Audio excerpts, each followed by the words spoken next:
না, না। ও 20 টাকা পড়েছে। কেউ দেখার আগে 20 টাকাটা নিয়ে নিই। ও আজকে 20 টাকা ধান্দা হয়ে গেল। 20 টাকা করে পেলাম। ও কি মজা। কেউ দেখার আগে 20 টাকাটা নিয়ে নিলাম। ভাগ্যিস কেউ দেখে নাই। 20 টাকা পেলাম। 20 টাকা দিয়ে এখন দোকানে গিয়ে খাবো। কি? আরে মালিক, এটা তো অন্যের টাকা, এটাকে তো আপনি ভালো করতেছেন না। আপনি অন্যের টাকা আপনি কেন নেবেন? আরে সমস্যা নাই, কিছু হবে না। এখানে এটা তো পড়েছিল, এটা মাত্র 20 টাকা, তো কিছু হবে না।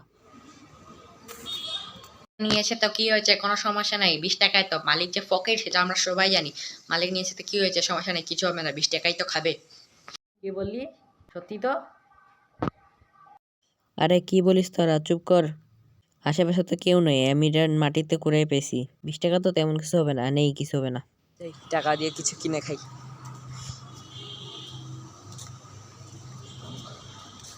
আমি ততক্ষণে টাকা দিয়ে কোনো কিছু কিনে খাই, তোমরা ততক্ষণে চ্যানেলটাকে সাবস্ক্রাইব করে লাইক দাও।